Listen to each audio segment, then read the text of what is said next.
It's like I'm trying to, the PowerPoint did what did.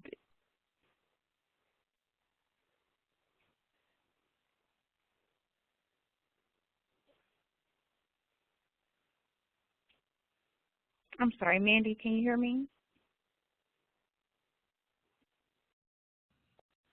Yes, I apologize. What you'll want to do is actually switch over to PowerPoint on your screen. We'll still see your PowerPoint, and then you can switch through the presentation mode as you normally would in PowerPoint.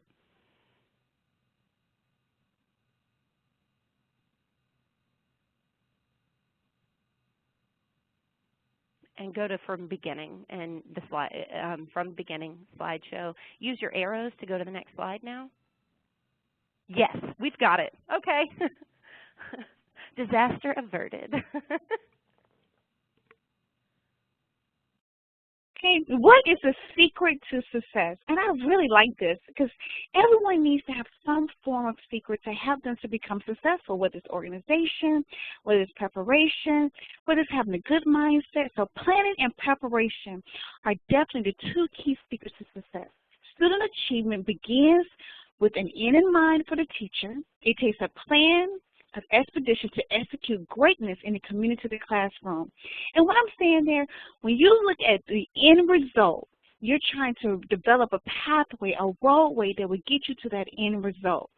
So we look at that roadmap, we say, what are the tools and techniques that we need that can be provided for us or that we need to come about a purchase or research or find on our own that will help us get to that end result. And I'm going to provide you some of those tools and techniques.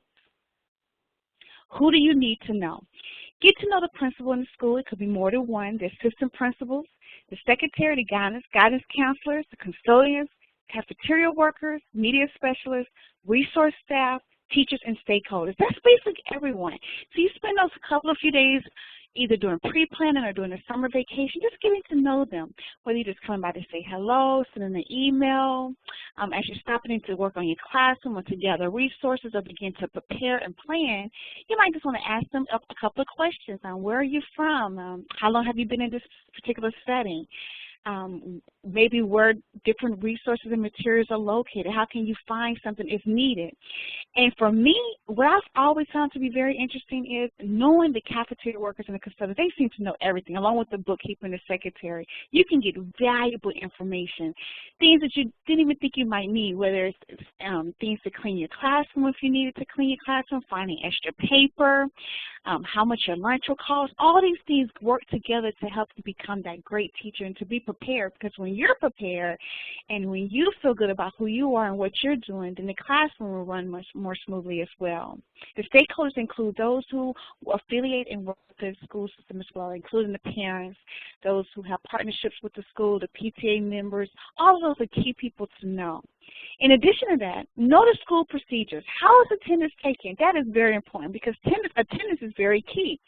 You have to know who's in the classroom, who's there, and also be able to report that information. And usually as a new teacher or either a returning teacher, those first 2 days you may have some computer technical difficulties, and so you need to be able to record that information and provide that information as needed. So just a key question. I know I got to take attendance. I need to know who's in my classroom, and how do I record and report this information? Are there any specific discipline referral forms that you may need? Where are they located? Do I report this data via internet, by the computer, or do I keep hard copies? And also, am I keeping this information for myself, for my own records? Who gets them? And what are the procedures for doing referrals if needed? How is money collected? That is very key, because you don't want to find yourself running into a situation where you shouldn't have the money, or certain amounts of funding should not be reported to you, or you don't want to be able to maybe house money that you shouldn't have housed within the classroom or the school building, who money should be turned into. These are very key things for me years ago that I just didn't know, and really didn't even think about asking until I started receiving. So it's just good to know what money is returned in, because 9 times out of 10, they're paying for PTA dues, or they're purchasing a T-shirt for the school. Just little things. You might have a school store, fundraiser going on. Well, okay, what do I do with the money that I'm receiving? Where are receipt books located, and am I responsible for receiving one myself? And with this, I'm saying keep data, keep a record. You might want to journal daily what you're doing so that you can go back and recall What's happening? Okay, I received PTA money from Susan and Joe on Monday. So, and you might put it in the envelope until you're able to figure out, well, where does money go? Who do I turn it to? The PTA president? Do I give it to the secretary? Does the money report to the administrator in the building, the bookkeeper? So you have a little journal to refer back to, okay, I have $14. I collected $7 from 2 different students, and these are the students. Just so you can, because you inundated with so much information those first few days of school, you might forget. So the little journal will help you be able to keep up the money. And then you always want to keep it locked up until you're able to get a secure answer, because you're responsible once that money hits your hand. And then what are the procedures for fire drills and tornado drills? I can remember my first year, these drills were happening, and they give you all this information during pre-planning. And mind you, the administrative staff and instructional staff that's overseeing and helping you, they have a lot of information they need to give out to you as well. So some key procedures and information may go overlooked. And so your grade chair is probably busy getting her room together and getting to know her kids, and everyone is trying to get into the groove and grind of understanding what they're doing for the school year. These little things may go overlooked, or you didn't pay close attention to. Do you just kind of want to have those procedures in place? You know, do I exit to the left or exit to the right for the tornado drill? For the fire drill, we going out building A or going out building B? You know, do I keep my kids with me? What if I have a kid that's in the nurse, or a student that's absent that day, or maybe I have a child that went to the bathroom? What are the procedures that I need to keep in mind and keep in place if I have a student that's not in place, or if I'm not in place at that particular moment? And then also having those procedures and policies available if just in case you're not there that particular day. Where are you housing this information? Know the protocols. Where to get classroom supplies. I've been in several different schools throughout my 14 years of education, and each school is very different. Sometimes the supplies are housed in the parent center.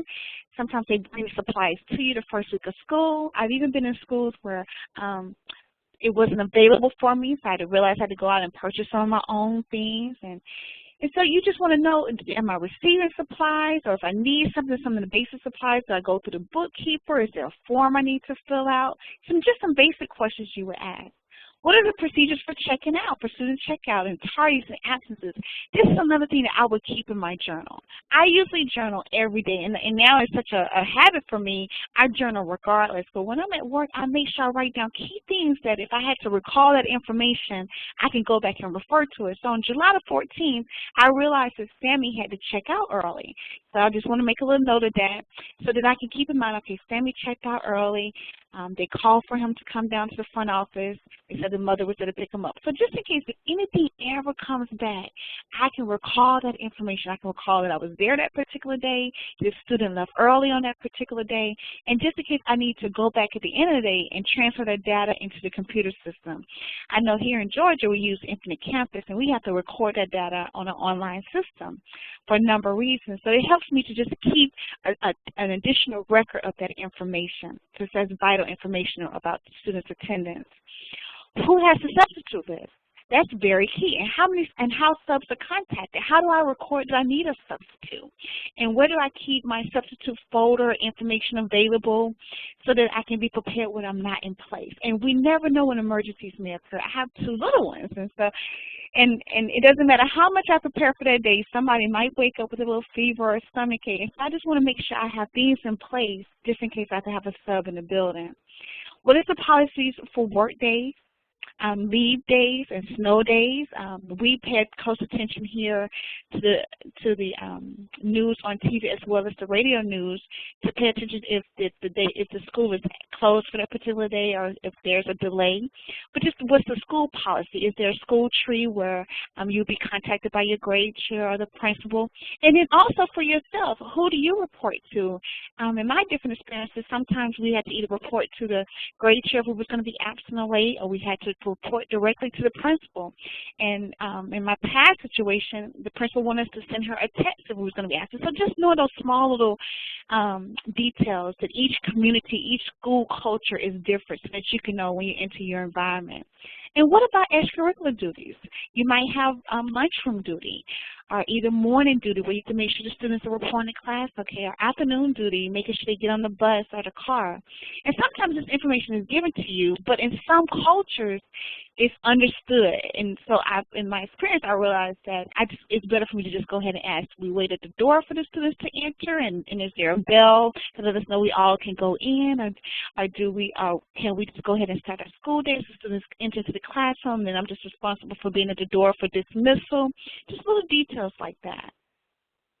Know your classroom.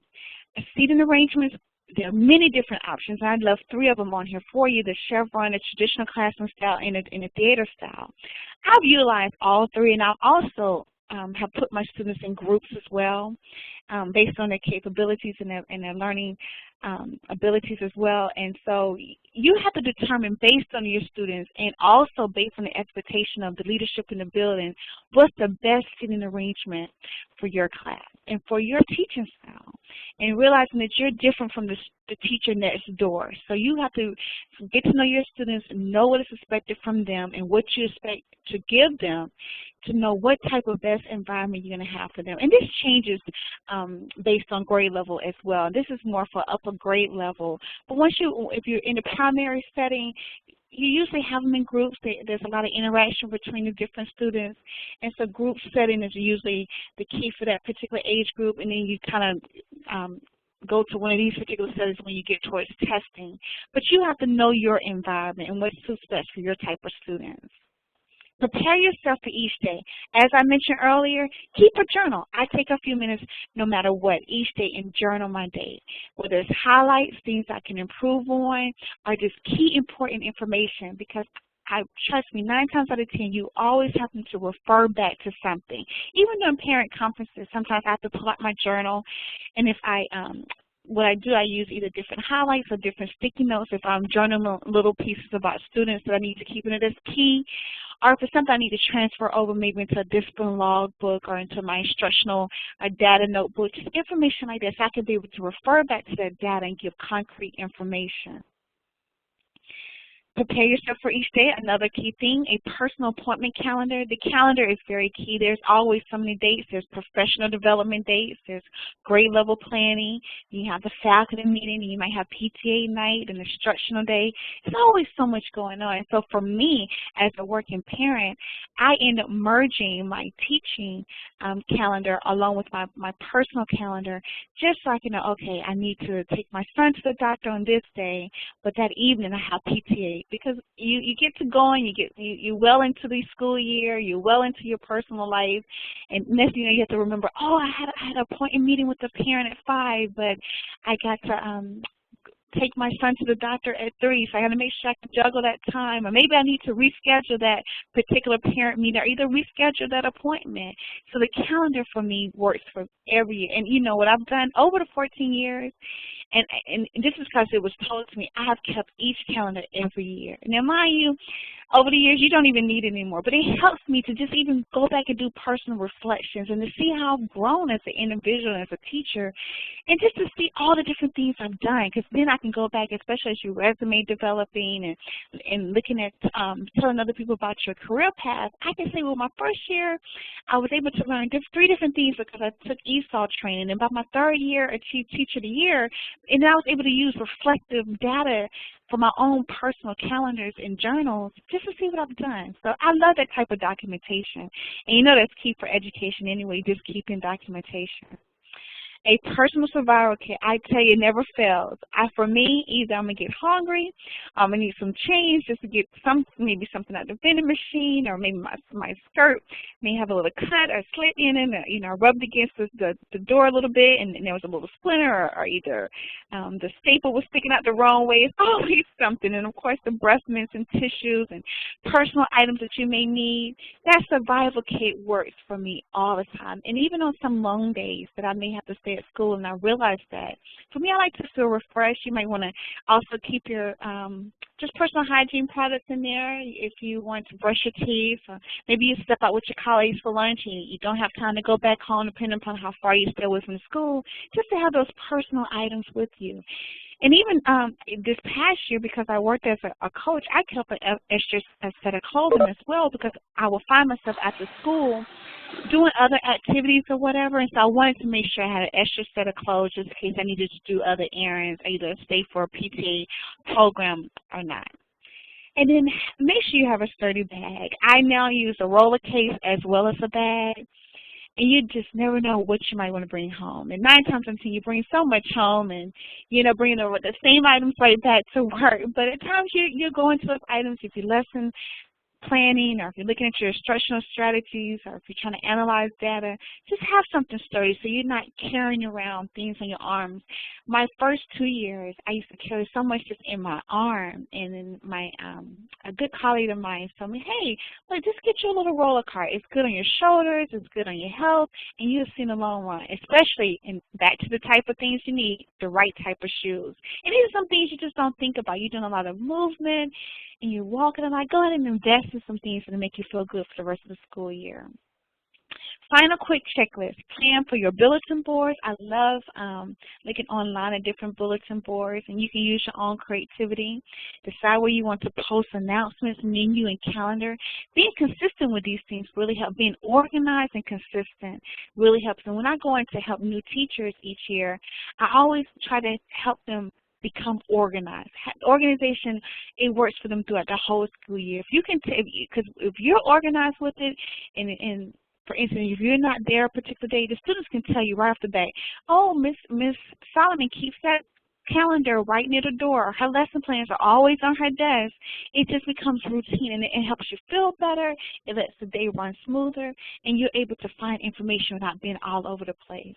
Decide where you want to post announcements, menu, and calendar. Stated that. Prepare a welcome back display. The students always feel warm and welcome when they can either see their name listed, or they see something that says welcome to first grade, or welcome to fourth grade, or something fancy. Maybe we're all a part of the puzzle. It's so many cute ideas now that you can use. Designate boards for subject area work and boards for students to design as well. I know there's in some school systems it's important that they have instructional boards up. They may have to have commentary work on the board as well. But there's always space to show different subject area work, and also boards for students can say they can take an ownership and a part of the classroom as well. It becomes their community as well. Decide where you want to display the students' original work. I at times encourage teachers to display the work on the board, but also to keep personal portfolios, whether it's required or not by the administration, to keep personal portfolios of their students' work. It's key. If it's not required, it becomes a little keepsake for the students to take home at the end of the school year. And if it is required, it really helps with your parent conferencing. Create signs for your room to help the students learn the classroom rules and routines and rituals. This is very key, because if they can see it and you can revisit it and it's expected and it's a part of the routine, daily routine, it becomes a part of them. For that particular school year, it becomes a part of them. And you will see the culture of the classroom really meeting the needs of your expectations. Prepare your class roles and permanent records. This is very key too. This helps you to still become organized. I always invest in 3-ring binders, at least 4 or 5 each school year, especially when I was in the classroom. I have my discipline logbook. I have my instructional logbook, keeping my instructional data. I keep the test scores if I need it, just personal common assessments in the classroom. Any type of major assignment, I just record that information. I also keep notebooks, of the students' work, their portfolios as well. Just anything that would help me to either become a better teacher or also help the student to see and become a better student as well. And it's great documentation. I love the student name tags for desks. Students get to know each other. They feel like they're part of the classroom. You can either pre-print them, make them, or have the students to make them. It's a great activity to get to know the students as well. And then the final quick checklist, prepare a take-home package for the students. That includes the emergency forms, contact information for you, how they can contact you. A little blurb about yourself, could be, about your family life or your years of expertise in education and your expectation and goals for the student as well as the parent. Of course, a supply list, the bus and transportation rules and information, and a welcome message to the parents requesting for room parents. You always want to take, whether it's a one-room parent or many, just have them to take an integral role and have a part within the classroom as well, so they can feel like they are part of this journey. And then set up a file for the subsequent in case of emergency, which we mentioned earlier, and always keep that daily schedule. That's the first thing when class come in the building, they want to know, well, what's the schedule for this particular classroom, and they're looking around the classroom. So we try to make sure it's pretty standard, and this goes back to being organized, just having it in your personal portfolio, your binder on your desk, maybe it's on the wall near your desk or even by the door, so that the particular person in the classroom can know what the schedule is for the day and just a seating chart just in case. Keeping things consistent. Having reproducible activities available. This could be, we all have those moments it's just not a good day, or either we're trying to do some type of remediation or additional achievement work for the students. So just having those extra reproducible activities available, not just worksheets, but just information that the students can do, like ankle work, that they can keep going and flourishing in their education, just in case if you need a moment of reprieve, or if you're trying to catch up on something, or it's just one of those particular days for you. Obtain a copy of the state and district curriculum standards. This is very key, and we try to encourage our teachers to do this during the summertime, because it gives them an opportunity to get the information they need for what they'll be teaching, and so they can kind of begin their instructional planning for the school year. Write tentative lesson plans for the coming week. I always try to do those lesson plans and encourage the teachers to do their lesson plans at least 2 weeks prior to. And it's just that it's a lesson plan. It's a plan that you have in mind. Now, I know that some administration wants you to go straight by the lesson plan. And then there's some that give you leeway, and you just got to know the culture and the community of the school, and this is where you ask questions and to obtain that type of information. Make copies of the materials that you're handling out during the first few days. You can do that during pre-planning. Just be prepared. You never want to go in, and I even encourage our veteran teachers, just don't go in that particular day trying to make copies of the work that you need on that day. That way you don't feel rushed, you don't feel inundated with material, and it gets you off task for what's really important for that day. So if you can plan ahead and make those copies that you need, you'll feel better about your day. So if there's a day or two that you're not able to get to the copier machine, or if someone is running copies for you, you don't have to worry about not having your things available. Write your name and other important class information on the board. This is always key. And students, and as a child, I know we remember this. You're always looking for that key information on the board. You know, what's my teacher name, and what am I supposed to do next? And that first day is real critical. Okay, why am I here, and how is the school year going to be? So it's always good to have the students do some type of reflection activity that you can share once the day kind of settle and you get those key things done for that particular moment and for that particular day. And make a checklist of return forms. This is very key. You get the discipline logbook return. They want to know how the students are getting home, you know, what the students, how they will be taking care of their food for the school year. Just different key forms that you get, forms that you may even send out yourself. Just having a checklist of return so you can stay organized. And this is when you're going to use those gem clips and having your binders and your folders together on your desk so you can refer right to this information. I'm telling you, organization is the key. I wanted to share with you also, you have to know who you are as a teacher leader. As when we get new teachers in the building, whether they're brand speaking new or whether they're veteran teachers and they're just looking for a change and it just so happens to be at our school, I always, and this is why I created this book about being a servant leader. We all have some form of leadership style. We all are leaders. No matter what, even if you don't have all the information, you're still a leader. You're a leader within your classroom, and you're basically a leader within the community of the school. And as a leader, you need to know what type of leader you are. And so you have the lion, the eagle, the alligator, and the deer. And I just basically took the words leader and realize that we all have some form of this characteristic within us, and try to help you identify what type of leader you are. And I know we've taken, and if you haven't, there's so many different types of leadership tests that are out there, especially one I really like, which is the colors.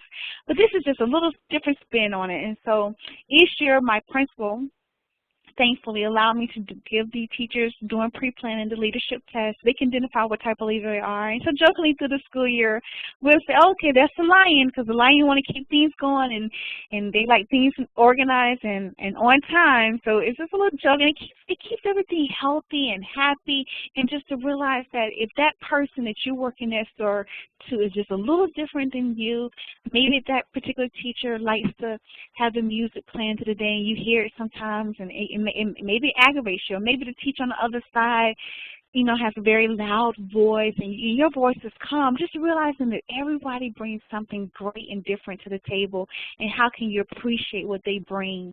And so if you're a lion, and I know we might have some lions on the phone, you're very detail-oriented, you're service-oriented, you value family traditions, you're helpful and trustworthy, and you can read some of the other ones. So the lion likes things to be on point, on schedule, on time, very articulate in his work. Then we have the ego attributes: spontaneous, competitive, risk-taker, takes limits, a master negotiator, creative, and unbeknownst to you, that's what I am. I'm an ego. I come in and I'm excited. I'm like, how can we do this? How can we work together as a team and be the best? We not only want to be the best in the school area, we want to be best in the district, best in the actual state, and we're just working towards becoming better. And when you have that type of energy, your students have that type of energy too. And so this year, even though I'm in a new environment, the principal said, well, we're going to do this for the students as well, because they need to know they're leaders too. You have student leaders as well. The alligator attributes: intellectual, independent, perfectionist, visionary, cool, easy to go, easy, calm, going. Just kind of smooth with it. And you also have that type of leader in your school building. Their attributes: a mediator, optimistic and passionate, has a kind word each day. And we usually, as teachers, all have their attributes. We care, and that's probably why we got into the profession. We care about students and want to see them just be their very best. And so, initially we come with that type of attribute, and you might see that you have more than one. And then also knowing the downfalls of being a lion. Sometimes and we may see this in administration, they may come across as rude or maybe defiant a little bit, running away and dropping out, not really, having enough time for you. But once you have the appreciation of their attributes, then you can say, okay, I realize that this is the type of leader I'm working with. Maybe, for instance, as I said, your administrator, let me pick a different time to go speak to them. Maybe lunchtime is not a great time to ask them this question about a student in my class, or maybe after school is not a good time to talk about the discipline referral. Maybe I need to send an email. So you begin to learn the culture of the people around you. Downfalls have been an ego. Attention-getting behavior. You might see that on your hallway. The teacher that comes with the colorful attire, and that's me, or they have the students creating something in the hallway, or they'll bring the guest speaker in that's very loud. But also they may have some withdrawal where they're by themselves, they need that downtime. But you'll begin to know that, okay, well, my colleague, during lunchtime, she doesn't eat with us because she needs those 30 minutes just to kind of, pull back a little bit so she can bounce back. So you begin to not take things so personally. The downfalls of the alligator: refusal to comply or cooperate, refusal to communicate, the silent treatment. But you begin to know, okay, but this person is also easygoing. So if they need a moment and they're not saying too much during a grade level meeting, let me not take that personally. Downfalls of being a deer: maybe they're complaining and self-pity. And usually those who give so much, at times they may suffer from some type of worry as anxiety, or have fatigue because they've done so much, or maybe a little depression because they've taken on a lot. But just knowing how to balance that. So if you have that emotional teacher on your grade level, or maybe you're the one, just knowing, okay, I just need a few moments to reprieve and bounce back, but I'm going to come back strong. So that way you're not hard on yourself too. That's another reason of knowing your downfalls. So you're not hard on yourself. You know that I can bounce back and still be great the next moment or the next day. Then having success with the lions. Remember to be on time. That's very key. And we usually see that in administration. They want you there on time and in place on time. Try to be extra organized and efficient. Having your things in place. They're not in your classroom looking for your lesson plans, and they're inside a binder, underneath the table, in a bag or something, but you have them out. They're visible. I even had one teacher 3 years ago. She would have a observation chair, and it was so sweet. She had a little observation chair with a nice little note about herself, and she also had the different charts on the desk so that the administrator, when they came into observe, they knew exactly where to go. It was so cute. Everyone knew the observational desk was for those who would come in and observe the classroom. They're generous, but they do, but like things return, being dependable and loyal. Having success with the Eagles, be active with them, be spontaneous with them, try to have a little fun with them. This is a part of you getting to know each other and just understanding each other and understanding each other's strengths as well as weaknesses. Having success with alligators, being aware of their curiosity with life, respect their need for independence. And 9 times out of 10, you have so many, you will have different types on your grade level. So knowing that, okay, well, this person maybe won't do the social hour with us on Friday evening, but it's okay. You know, they're still a part of the team. How can I welcome them in? How can I be a part of their circle and just appreciate them for who they are, even at a distance? And having success with dares, being aware that they wear their heart on their sleeve, so you want to be cautious of how you say things, just saying things in love and listen to them and as they listen to you, and being able to share thoughts and feelings with them and praise their imagination and creativity. Because you will always have some people in the building who will go the extra mile and do more, and that's how they receive their affirmation. So they want to receive that gratification from you, and just good job or thank you or we appreciate that, or just the acknowledgement of their hard work. And then working with lions. Other sea lions is rigid, controlling, opinionated, time, system-bound. Choose to see them as being stable, providing security, dependable, and efficient. They can be a grade chair, they can be the instructional liaison for the school, or the academic coach, or your principal, or assistant principals. And even one of the teachers as well. Working with eagles. Other sea eagles is irresponsible at times, not serious when they should be, only do what they enjoy, but we choose to see them as fun-loving, enjoying life, proficient and capable, making you laugh, problem solvers, and good negotiators. And we always need a good negotiator, someone that when you have that irate parent or the parent is disappointed or just having concerns, come in the building, someone who can bring that person back to a sense of reasoning and allow them to be heard and to leave with a good impression about the school and yourself as well as the administration.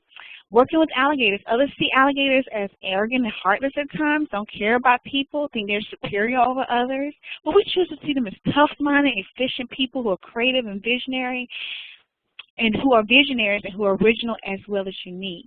Working with deers. Others may see deers as over-emotional, bleeding heart, too tender-hearted, too touchy-feely kind of people, wants to hug and embrace and come in the morning with that big old smile on their face and good morning, But we choose to see them as caring and compassionate people, see them with potential for others and willing to work with a cause, and just not selfish people, always concerned about other people. And this brings you to a little bit more about myself, which is Ignite, Inspire, and Instruct. And that's what I do as serving as an academic coach for 3 years in the profession, and realize I'm always encountering that first few days of school that all teachers come with some anxiety about or just a little anxious over. I realize that if you are taking care of yourself and if you're happy with who you are and knowing that if you didn't make that mark today, that tomorrow is a new day for you and you still have a new opportunity. And with all students, no matter if it's primary, middle school, or high school, they don't necessarily hold things. They're easy to let it go and to be forgiving and loving and caring. They come back with a smile on their face, and you should do the same thing. And we realize we don't want to be hard on ourselves. We just want to take each day as a learning opportunity to do better. But the key thing is just being organized and being prepared and being ready and having a good feeling. Your emotions and how you feel will help you be a better instructor and teacher for the day. And I provided information on how you can get in contact with me. I provide holistic life coaching to help. And because I realize that even as a working professional, we have other things that we're linked to and tied to that may cause us to, have a certain burden or be disappointed or sad. And because life is still life, and we all experience life, and just being able to balance out those situations so we can still be able to give and help others. Here's a great article that you can use or just read and about 15 ways to helping students become successful. And you can take some of this information. I'm open to that if you want to utilize it in your newsletter for the new school year, or if you want to just discuss it with the parents, maybe a parent conference meeting. This information you might just want to share amongst yourself or with others. And also keep in mind, create a positive classroom. Establish routines that will work habits and when students are first, worry about content later. You know, they want to be concerned about the students teaching organizational skills, helping the students too, because when you're organized and they're organized, everything runs so smooth. Where are the pencils located? Who is responsible for sharpening the pencils? Do you sharpen them? Do we have a particular hour we sharpen them? Is there particular bathroom break times? You know, so you can keep everything in sync. Do we have signals for bathroom breaks? Learning the students' names, that's always key. That you want them to know who you are, and they want to know that they're important as well. That's why I keep the name tags, and I encourage teachers to keep name tags on the desk, just so you become very much familiar with the students. Using a firm but soft voice, you know, talk to them in a way that encourages and motivates them. And begin each sentence with "you will" instead of, you know, "I can" or "you may not," but you will understand this information. You will be able to flourish and do well in this class setting. And I provided some ideas for you, classroom environment ideas, and there's so many you can use. But students are visual learners and they love to see something, and so if you have a guest to come in the room, or if you want to regain control of the classroom, let's say the students were doing an activity, you can say, "Okay, students, shine," you know, to sit up straight, holding hands folded in their own space, so you don't have them running around, ripping around, and a lot of movement and chaos, especially if they're in an activity which is causing movement already. Then no noise and eyes on speakers, and they love that. Shine is such a positive word.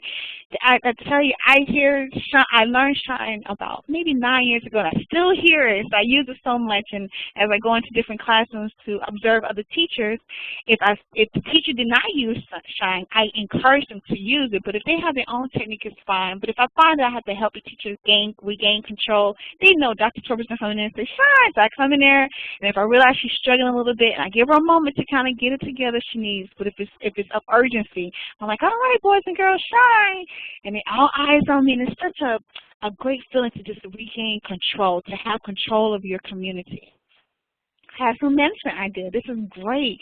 It takes a lot of the nagging, and I really need this as a parent, as a mother myself, to not hear those constant, "Can I get a pencil? Oh, I need tissue. I got to go to the bathroom." So you hear that all the time. And so if there's not a set bathroom breaks, and you may have some emergencies, then I need to see some signals that takes away from all the additional extra voices in the classroom.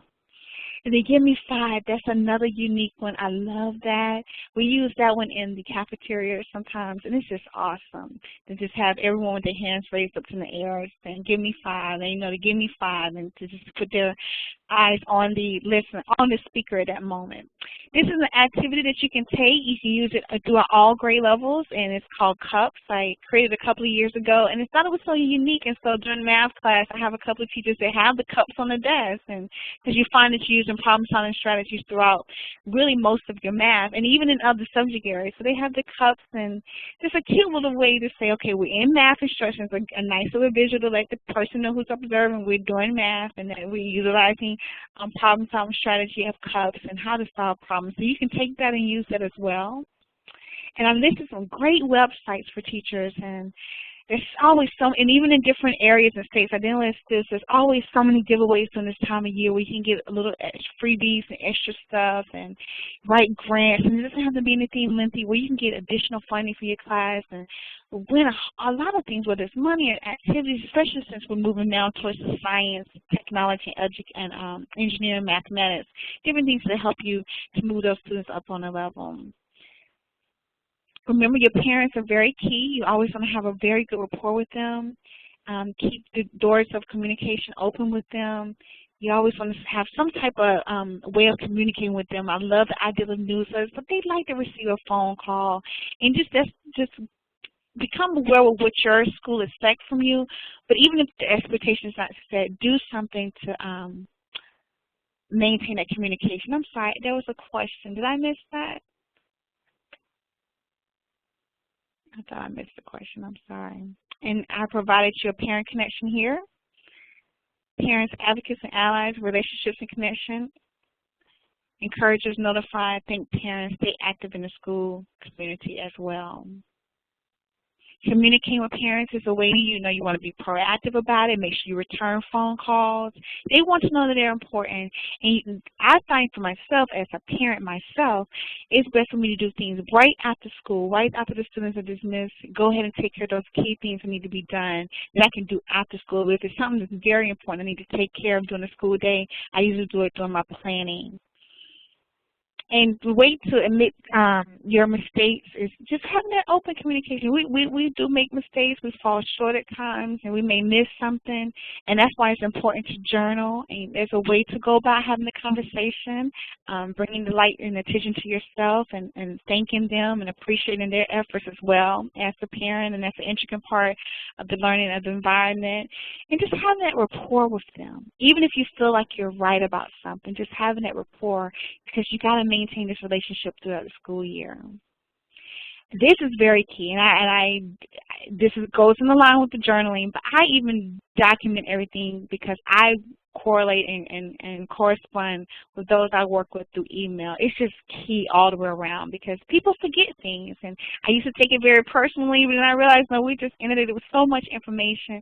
Let me keep my journal, let me keep my calendar, but let me also utilize my email. I'm documenting everything. I'm recording all information, even something that doesn't seem minor, because I don't want anything to come back on me and I can't prove it or provide information. So that's very key for them. As a new teacher, as a returning teacher, and especially those first few days, just document as much as you can. Just take a moment and just journal it and document your information. And keep those correspondence, keep your notes from your conversations, keep the student work, keep things for you, keep it organized, and keep it available so that you can refer back to it. Are there any questions?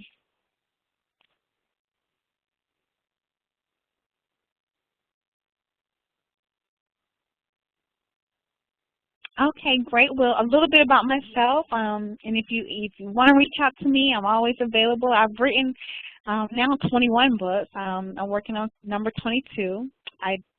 My apologies for not making that change in it right there, but that's good. And I've written some children books and some self-help books, as well as some spiritual books and novels, and just different things as I come across I feel like people needed more information about, and just my own inspirations that were given to me as well.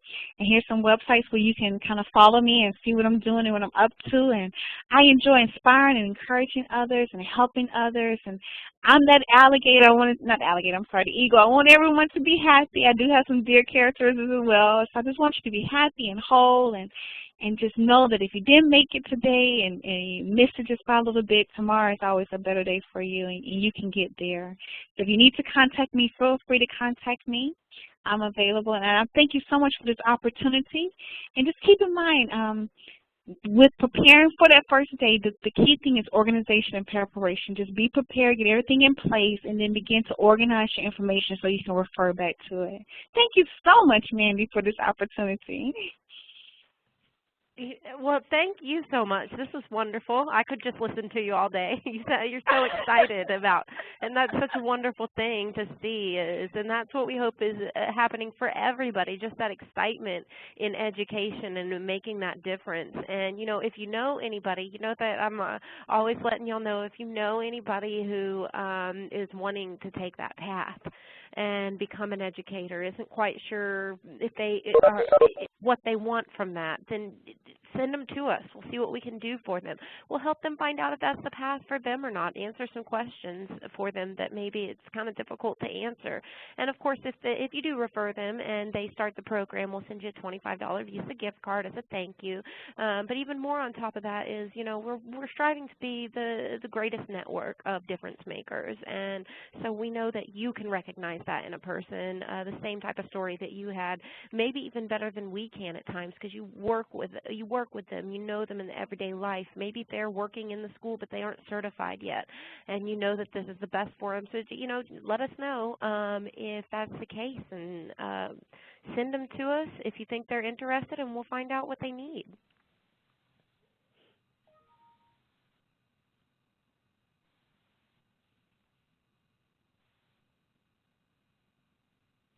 And I believe, Dr. G, you may have had another slide after this, which was an inspirational one. Check it. Yes, I loved this one.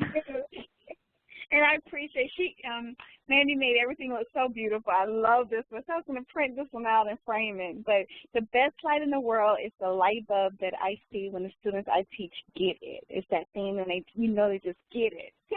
That light bulb lights up the world forever in all areas. So my thing is keep shining. There we go back to that word shine. But I love that when students get it and they look at you like, oh, I got it, okay. But yes, keep shining, and as well as the teachers, just keep shining and do your thing, and everything is great. When you're ready and you're prepared and you're organized, you see how wonderful things are each day. Awesome. Well, thank you all so much for joining us today. And, of course, I'm going to get this recording out for anybody who missed a part of it or kind of had to sign out or take their attention away. And also, of course, to share it with everybody else. So until next time, I will be posting up as we have more events. And y'all are obviously welcome to come join. And, Dr. G, you're welcome to. Do you want to stay on the line with me for a minute? Yes, ma'am, I will. Okay. Well, thank you, everybody. Oh, come on.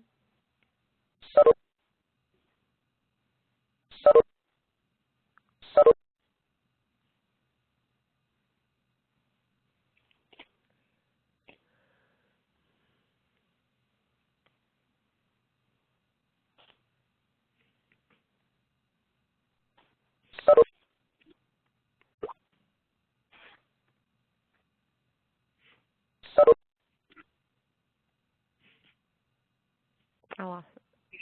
And stop.